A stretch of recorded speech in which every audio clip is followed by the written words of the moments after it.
எல்லோருக்கும் வணக்கம் நேயர்களே. இன்னைக்கு நம்ம பார்க்க போகிற வீடியோ என்ன அப்படின்னா, கடகராசி. தடைகள் பல வந்தால் கூட தாவி சென்று ஓடு. சோதனை காலத்தை தூக்கி போட்டுவிட்டு சாதனை காலத்தை நோக்கி அடி எடுத்து வை. இனி வரக்கூடிய காலகட்டங்கள் உங்களுக்கு யோகமாக அமையும். தை பிறந்தாலே வழி பிறக்குன்னு சொல்லுவாங்க. அப்படிப்பட்ட இந்த புனிதமான இந்த தை மாதத்தில் நம்மளுடைய கடகராசி நேயர்களுக்கு கிடைக்கக்கூடிய யோகங்களையும் அவங்களுக்கு கிடைக்கக்கூடிய அதிர்ஷ்டத்தையும் அவங்க ரொம்ப கவனமாக இருக்க வேண்டிய முக்கியமான விஷயங்களை குறித்து தான் நம்ம பார்க்க போகிறோம். வீடியோவை ஸ்கிப் பண்ணாமல் முழுமையாக பாருங்கள். வீடியோ பிடிச்சிருந்தா லைக் பண்ணுங்கள், கமெண்ட் பண்ணுங்கள், ஷேர் பண்ணுங்கள். நீங்கள் இன்னும் மாஸ் மல்டிமீடியா சேனலை சப்ஸ்கிரைப் பண்ணாமல் இருந்தீங்களா? சப்ஸ்கிரைப் பண்ணிட்டு கூடவே இருக்க பெல் பட்டனையுமே ப்ரெஸ் பண்ணிட்டு வாங்க வீடியோக்குள்ளே போகலாம். உனக்குள்ளே இருக்கக்கூடிய உன்னை அறிந்தீங்க அப்படின்னா உலகை வெல்லும் வலிமையானது உங்களுக்கு நிச்சயமாக கிடைக்குங்க. அதே மாதிரி தாங்க உன்னோட வாழ்க்கை உங்கள் கையில் அப்படின்னு சொல்லுவாங்க. உங்களோட வாழ்க்கையானது உங்களோட எண்ணப்படியே நிகழும். அதனால் எண்ணத்தை எப்போதுமே தூய்மையாக வச்சுக்கோங்க. உங்களோட வாழ்க்கை இன்னும் சிறப்பாக இருக்கும். அதே மாதிரி எல்லா சூழ்நிலையிலையுமே ஒரு நாள் கண்டிப்பாக மாறும். ஓஹோ என்று வாழ்ந்து ஒன்றுமில்லாமல் போனவங்களும் இருக்காங்க. ஒன்றுமே இல்லாமல் வாழ்ந்து ஓஹோ அப்படின்னு போனவங்களும் இருக்காங்க. வறுமையை கடந்து பாருங்கள், செல்வம் வரும். அதே மாதிரி அழுகையை கடந்து பாருங்கள், தைரியம் வரும். தோல்வியை கடந்து பாருங்கள், வெற்றி வரும். அதன் பின்னே தான் சென்று பார், மகிழ்ச்சி வரும். அது நிச்சயமாக உன்னை தொடர்ந்து கொண்டே இருக்குங்க. உங்களோட எண்ணமும் செயலும் ரொம்ப சிறப்பாக இருந்துச்சு அப்படின்னா உங்களோட வாழ்க்கை மென்மேலும் வளர்ந்து கொண்டே இருக்குங்க. மேலுமே இந்த ராசி பார்த்திங்களா, கடகராசி. இந்த ராசியை ஆளக்கூடியவர் சந்திர பகவானே ஆளக்கூடிய ராசி அப்படிங்கிறதுனால ஒவ்வொரு மனதையுமே தீர்மானிக்கக்கூடியவரும் இந்த சந்திர பகவான் தான். தொடர்ந்து நீங்கள் தீபம் ஏற்றி வழிபடுங்க. நல்ல ஒரு மாற்றம் உங்களோட வாழ்க்கையில் இருக்கும். சரி, நம்ம விஷயத்துக்கு வருவோங்க. இந்த ராசி கடகராசி அப்படிங்கிறது பல்வேறான காலக சோதனைகளை சாதனைகளாக மாற்றிட்டு வந்துட்டுருக்கிறவங்க தான் நீங்கள் அப்படின்னு கூட சொல்லலாம். எவ்வளவு கஷ்டம் வந்தால் கூட அவங்கக்கிட்ட மற்றவங்கக்கிட்ட காட்டக்கூடிய அன்பும் சரிங்க, பாசமும் சரிங்க. அதுக்கு பஞ்சமே இருக்காத நண்பர்கள் தான் இந்த கடகராசி நண்பர்கள். புரியாத வார்த்தை இருந்து பயன் இல்லை, புரியாத வாழ்க்கை வாழ்ந்தும் பயன் இல்லை அப்படின்னு சொல்லுவாங்க. அழுது நீ கோழையாகாதே, உன்னோட நண்பனை நீயே, உன்னை காப்பாற்ற வருபவர் எவரும் இல்லை அப்படிங்கிறத நீங்கள் மனதில் புரிஞ்சு கொண்டு உங்களோட வாழ்க்கையை நீங்கள் நடத்துனீங்க அப்படின்னா ரொம்ப சிறப்பான மாற்றங்களும் ஏற்றங்களும் நிச்சயமாக கிடைக்கும். நம்மளுடைய கடகராசி நேயர்களுக்கு இனி வரக்கூடிய காலகட்டங்கள் எப்படி இருக்குது அப்படின்னு பார்க்க போகிறோம். வீடியோவை ஸ்கிப் பண்ணாமல் முழுமையாக பாருங்கள். வீடியோ பிடிச்சிருந்தா லைக் பண்ணுங்கள், கமெண்ட் பண்ணுங்கள், ஷேர் பண்ணுங்கள். நீங்கள் இது போல் தகவலை தெரிஞ்சுக்கணும் அப்படின்னாலும் நீங்கள் மாஸ் மல்டிமீடியா சேனலை சப்ஸ்கிரைப் பண்ணிக்கோங்க. கூடவே இருக்க பெல் பட்டனையுமே ப்ரெஸ் பண்ணிக்கோங்க. வாங்க வீடியோக்குள்ளே போகலாம். அதுக்கு முன்னாடி உங்களுடைய ராசி என்ன, உங்களுடைய நட்சத்திரம் என்ன அப்படிங்கிறது மறக்காமல் கமெண்ட்ஸில் சொல்லுங்கள். கடகராசி சந்திரன் அதிபதிங்க. இதோட சின்னம் பார்த்திங்களா, நண்டு. மேலுமே இந்த கடகராசி நேயர்களை பார்த்திங்களா, எவ்வளவு அவங்க கஷ்டத்தில் இருந்தால் கூட மற்றவங்ககிட்ட பாசம் காட்டுறதுக்கு குறைவே இருக்காது அப்படின்னு தான் சொல்ல முடியும். ஆனால் ரொம்ப உணர்ச்சி வசப்படுவாங்க. இவங்க இயற்கையை மற்றவங்களை பாதுகாக்கும் ஒரு சுபாவம் கொண்டவங்க. விடாமுயற்சி எப்போதுமே இவங்களுக்கு லட்சியத்துக்காக பிடிவாத குணத்தோடு செயல்படுவாங்க. மேலுமே இந்த கடகராசியை பொறுத்த வரைக்குமே இது ஒரு நீர்வாழ் உயிரினங்களை போலவே இவங்க ரொம்ப ஆக்ரோஷமாகவும் இருப்பாங்க. இந்த ராசியோட அதிபதி பார்த்திங்களா சந்திரன் அப்படிங்கிறதுனால கடக ராசிக்காரர்கள் ரொம்ப உணர்ச்சி வசப்படுவங்களாகவும் மென்மையான குணம் படுத்தவங்களாகவும் அதிக அளவில் சென்டிமெண்ட் பார்க்கக்கூடியவங்களாகவும் இருப்பாங்க. மேலுமே இவங்களுக்கு இனி வரக்கூடிய காலகட்டங்கள் எப்படி இருக்குன்னு பார்க்க போகிறோம். இவங்களோட குணங்களையும் பார்க்க போகிறோம். இந்த கடகராசி நேயர்களை பொறுத்த வரைக்குமே தெய்வ பக்தி, பெரியவங்க மீது ஒரு மரியாதை, குழந்தைகள் மீது அதிக ஒரு அன்பு, சமூகத்தின் மீதான ஒரு பயம், இது எல்லாமே இவங்ககிட்ட நிறைந்து இருக்கும். இந்த ராசியை பொறுத்த வரைக்குமே பெரிய தியாகிகள் அப்படின்னே சொல்லலாம். ஏன் அப்படின்னா அடுத்தவங்களுக்காக எந்த ஒரு விஷயத்தையுமே தியாகம் செய்வாங்க. மேலுமே பாசக்காரர்கள், பாசத்துக்கும் பழக்கத்திற்கும் உயிரை கூட இவங்க கொடுப்பாங்க. மேலுமே கடகராசிக்காரர் பொறுத்த வரைக்குமே திடீர்னு வச்சுக்கொண்டு பல நாட்கள், மாதங்கள், ஆண்டுகள் கூட பேசாமல் இருப்பது நிறைய பார்த்துருப்போம். இவங்களுடைய கோபத்தை அமைதியாகத்தான் காட்டுவாங்களே தவிர அடிதடியில் காட்ட தெரியாது. 12 ராசியிலே பார்த்திங்கன்னா அதிக அளவு ஒரு நேர்மையும் விஸ்வாசமும் உண்மையும் வாய்மையும் உடையவங்க இந்த கடகராசிக்காரர் அப்படின்னே சொல்லலாம். சட்டுன்னு யார்கிட்டையுமே இவங்க பேசிக்க மாட்டாங்க. ஆனால் உயிருக்கு உயிராக பிரிய முடியாமல் தவிக்கக்கூடிய நண்பர்களாகவும் இருப்பாங்க. மிதுன ராசிக்காரர் போல் பட்டும் படாமலும் தொட்டும் தொடாமலும் பழக இவங்களுக்கு தெரியாதுங்க. மேலுமே இவங்க அவங்களுடைய அன்பு முழுவதுமாக கொடுக்கக்கூடிய நண்பர்கள் அப்படின்னே கூட சொல்லலாம்.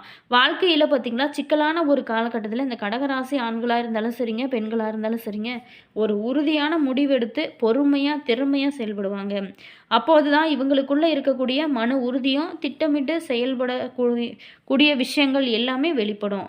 பொருந்தும் ராசிகள் அப்படின்னு பார்த்தோமா, சந்திர ராசிக்காரனான இவங்களுக்கு குருவோட ராசிக்காரர்களான தனுசு மற்றும் மீனம் பழகுவதற்கும் திருமணம் செய்கிறதுக்கும் நட்பு கொண்டாடுவதற்கும் இணக்கமான ராசிகள் அப்படின்னு சொல்லலாம். குருவோட ராசியும் சந்திரனோட ராசியும் இணைந்து செல்லும் போது அவங்களுக்குள்ள குரு சந்திர யோகமானது ஏற்படும். மேலுமே அவங்களோட வாழ்க்கை இன்னும் சிறப்பாக இருக்கும். ஒரு குடும்பத்தில் கடகராசிக்காரர் மூத்தவராக இருந்தாங்க அப்படின்னா தன்னோட இளைய சகோதர சகோதரிகளுக்கு திருமணம் செஞ்சு வைத்து அவங்களுக்கான குடும்ப கடமைகளை முடித்து விட்டு தான் திருமணம் செஞ்சு கொள்வாங்க.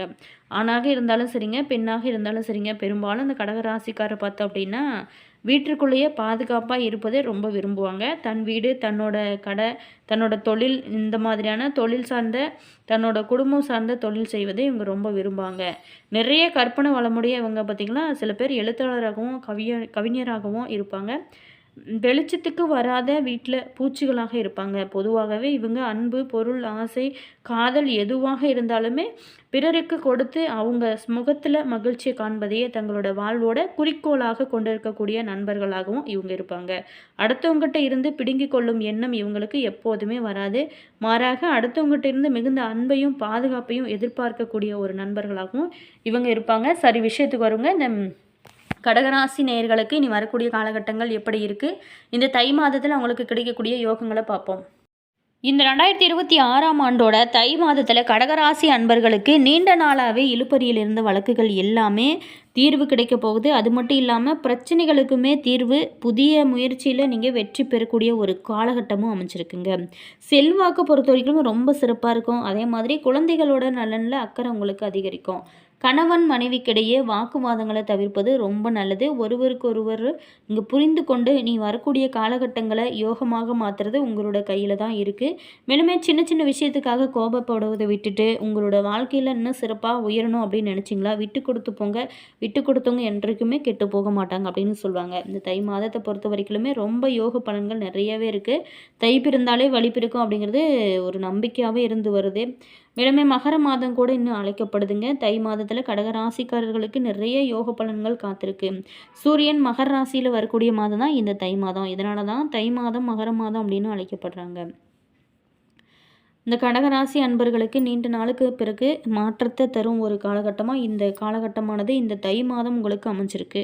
மேலுமே இறை வழிபாடுகள் நீங்கள் என்ன செய்யுங்க, உங்களோட வாழ்க்கையில் இன்னும் நிறைய ஒரு மாற்றங்கள் இருக்கும். பேரு, புகழ், அந்தஸ்து, கௌரவம் இது எல்லாமே கிடைக்க போகுது. அது மட்டும் இல்லாமல் இந்த கடகராசி நேயர்களுக்கு பொறுத்த வரைக்குமே 7ஆம் இடத்துல 4 கிரகங்களோட சேர்க்கை இருக்குது. 5, 10க்கும் உடையவர் 7ஆம் இடத்துல இருக்கிறாரு. மேலுமே கணவன் மனைவிக்குள்ள இணக்கமான ஒரு சூழலானது இருக்கும். செவ்வாய் வலுத்திருப்பதனால ஆண்கள் வலிமையோடு இருக்கக்கூடிய ஒரு நேரமாக இந்த நேரமானது உங்களுக்கு அமைச்சிருக்கு. இடம் வாங்கும் யோகமே சில பேர்த்துக்கு காத்திருக்கு. உடல் வலிமை அதிகரிக்கும், தன்னம்பிக்கை அதிகரிக்கும். மேலுமே இடம் வாங்கக்கூடிய எண்ணம் தோன்றும். விட்ட தொழிலை மீண்டும் செய்யக்கூடிய குழப்பங்கள் வருகிற வாய்ப்பு இருக்கிறதுனால வருமானம் குறித்து அதிக அளவில் யோசிக்க நீங்கள் தொடங்குவீங்க. 11ஆம் வீட்டில் லாபத்தில் அமர்ந்து குரு இருக்கிறாரு. குழந்தை பாக்கியம் கிடைக்கும். அதே மாதிரி பெரிய மனிதர்களோட தொடர்புகள் உங்களுக்கு கிடைக்கும். செல்வாக்கை பொறுத்த வரைக்குமே ரொம்ப சிறப்பாக இருக்குங்க. சமுதாயத்தோட தொடர்பு ஏற்படும். உங்களுக்கு மதிப்பு, மரியாதை, செல்வாக்கு அதிகரிக்கும். பேச்சுவார்த்தையில் மட்டும் கொஞ்சம் நீங்கள் கவனம் செலுத்தணும். மற்றவங்க செய்யக்கூடிய தவறுக்கு நீங்களே வருத்தி கொள்ளும் சூழலானது ஏற்படும். வேலை செய்யக்கூடிய இடத்துலையும் சரிங்க, சிறு பொறுமையோடு இருப்பது உங்களுக்கு நல்ல ஒரு பலன்களை கொடுக்கும். எல்லாத்திட்டையுமே நீங்கள் கனிவாக இந்த டைமில் பேசுகிறது தான் நல்லது. அது மட்டும் இல்லாமல் தோள்பட்டை வலி குறையும், உடல் வலிமை அதிகரிக்கும். 7ஆம் இடம் போவதனால எதிரிகளால் நமக்கு பல நன்மைகள் நடக்க ஆரம்பிக்கும். எதிரிகள் பேச்சுவார்த்தைக்கு சமரசத்திற்கு வருவாங்க. உங்களுடைய பழைய ஆவணங்களை எடுத்து வைப்பீங்க. அது மட்டும் இல்லாமல் காணாமல் போன ஆவணங்கள் மீண்டும் கிடைக்க வாய்ப்பு இருக்குது. சனி பாக்கியத்தில் அமர்ந்திருக்கிறதுனால கோவிலுக்கு சென்று வரக்கூடிய வாய்ப்புகளுமே அமையும். நீண்ட நாளாகவே நீங்கள் நேர்த்தி கடன் ஏதாவது செலுத்தாமல் இருந்தீங்க அப்படின்னா இனி வரக்கூடிய காலகட்டங்களில் செலுத்துங்க, நல்ல ஒரு மாற்றம் இருக்கும். அதே மாதிரி நீங்கள் ரொம்ப கவனமாக இருக்க வேண்டிய விஷயம் அப்படின்னு பார்த்தோம்னா 8ஆம் இடத்துல ராகு இருக்கிறதுனால பேராசைகள் வருவதற்கான வாய்ப்பு இருக்கிறதுனால கொஞ்சம் கவனம் செலுத்துங்க. 2ஆம் இடத்துல கேது வரும்போது வருமானம் வரக்கூடிய இடத்துல தடைகள் ஏற்படும். முதலீட்டில் செய்வதற்கு முன்பு யோசித்து ஒரு முறைக்கு பல முறை செய்வது உங்களுக்கு ரொம்ப நல்லது. இல்லை அப்படின்னா இழப்புகள் ஏற்படுவதற்கான வாய்ப்புமே இருக்குது. கொஞ்சம் எதையுமே யோசிச்சு செய்யுங்க. அது மட்டும் இல்லாமல் புலம்பல்கள் பல நாளாகவே தீராத பிரச்சனைகளுக்கு இனி வரக்கூடிய காலகட்டங்கள் உங்களுக்கு தீரக்கூடிய ஒரு காலகட்டமாக அமைச்சிருக்கு. எல்லா வித துன்பங்கள்ல இருந்து விலகி வரும் ஒரு காலகட்டமாக நம்மளுடைய கடகராசி நேயர்களுக்கு அமைஞ்சிருக்கு. ஏன்னா நேயர்களே, இந்த வீடியோவில் கடகராசி நேயர்களுக்கு இனி வரக்கூடிய காலகட்டங்கள் எப்படி இருக்குன்னு பார்த்தோம். வீடியோ பிடிச்சிருந்தா லைக் பண்ணுங்கள், கமெண்ட் பண்ணுங்கள், ஷேர் பண்ணுங்கள். நீங்கள் இன்னும் மாஸ் மல்டிமீடியா சேனலை சப்ஸ்கிரைப் பண்ணலைன்னா சப்ஸ்கிரைப் பண்ணிக்கோங்க. All viewers, thank you.